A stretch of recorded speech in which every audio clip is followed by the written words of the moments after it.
In one big city, two poor children lived in the neighborhood, Kai and Gerda, who loved each other like brother and sister. Parents allowed them to walk to each other on the roof to visit and sit on a bench under the roses. In the warm season, they spent all their time here, inventing different games, and in the winter they loved to sit by the warm hearth and listen to amazing stories that their grandmother often told them. Once, when the children were looking at a picture book, Kai felt something prick him in the eye and heart. These were the fragments of the mirror of the powerful lady, the Snow Queen.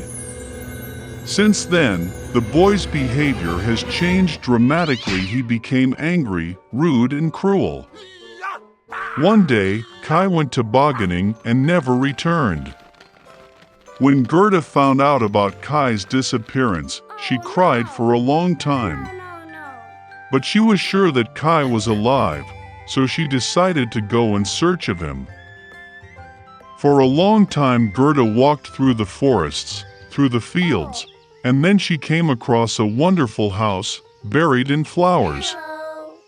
The hostess came out to her. It was an old sorceress in a large straw hat. The old woman really liked Gerda, and therefore she bewitched the poor girl and left her with her forever. Gerda forgot about the purpose of her journey and spent a lot of time playing in the wonderful garden of the hospitable hostess. Once she accidentally saw a rose and remembered Kai, and immediately waking up from the magic, went on the road. On the way, Gerda met a big smart raven. He told the girl that he knew a princess who was about to get married, and her fiancé looked very much like Kai. The raven agreed to take Gerda to him. Once in the palace, Gerda managed to see the future prince. Unfortunately, it was not Kai. The princess, having heard the sad story of the girl, presented her with a golden carriage with a coachman and servants, as well as shoes, a muff, and a wonderful dress. And Gerda hit the road. In the dark forest, the sparkling carriage immediately caught the eye of the robbers, who immediately attacked it. The robber took Gerda prisoner. She took Gerda to the robber's castle to show off her menagerie, which contained forest pigeons and reindeer from Lapland.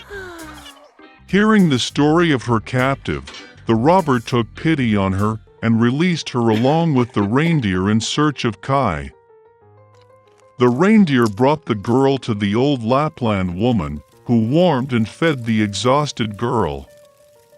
She wrote a few words on a dried cod to her friend Finn, who lived near the Snow Queen's palace, asking to help the girl. She explained to Gerda that the reason for Kai's bad behavior was the fragments of the mirror that hit his heart and eyes, and he would never be the same if the ice was not melted by the power of a warm, loving heart. Gerda went to the palace of the Snow Queen alone. No one dared approach the house of the powerful mistress. She was very cold and scared. Finding herself in the castle, Gerda was surprised how cold, deserted, and dead he was. Soon she noticed Kai, who turned completely blue, almost blackened from the cold. The boy sat in a corner and tried to lay out the word eternity from the ice floes, because in this case he would have received the whole world and a pair of new skates as a gift from the Snow Queen. Gerda rushed to Kai, hugged him tightly and cried. With her hot tears, she melted the splinter stuck in the boy's heart. Having picked up, Kai also began to cry, and the second shard flowed out of his eyes along with tears. How happy they were to see each other! But there was no time for joy. They had to get out of the ice palace before the Snow Queen returned. When Kai and Gerda finally got out of the kingdom of the Snow Queen, they hurried home. On the way back, they met all the friends who helped Gerda in her search. At home, their favorite blooming roses were waiting for them, and everything that happened was soon forgotten by them, like a heavy dream. A long time ago, in a small kingdom, there lived a king who loved to dress up more than anything else. He could spend whole days in the dressing room, showing off in front of the mirror in new dresses. So, for every occasion of life, whether it be a trip to the theater or just breakfast, the king had prepared the best fabrics and robes. And then one day two swindlers arrived in the kingdom. On the streets of the capital, they heard about a king who loves to dress up. And then a cunning plan ripened in the heads of the deceivers. They decided to pass themselves off as weavers capable of making a wonderful fabric, better than which nothing could be imagined. And so that the king would definitely pay attention to them, the scammers spread a rumor that their fabric had magical properties. It is completely invisible to those who are impenetrably stupid. When the monarch heard about the incredible weavers who appeared in his kingdom, he was very happy. After all, at last he had the opportunity to understand which of the royal advisors and subjects is stupid. The next day, the king summoned the weavers, showered them with gold and ordered him to sew the best dress from magic fabrics and gold threads.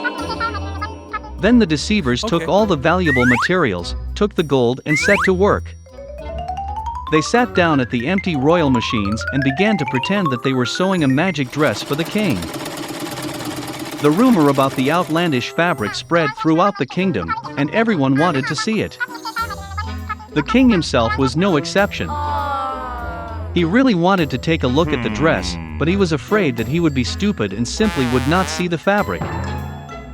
And so the monarch decided to send his wisest advisor to them, the most intelligent and honest among all. Oh yeah!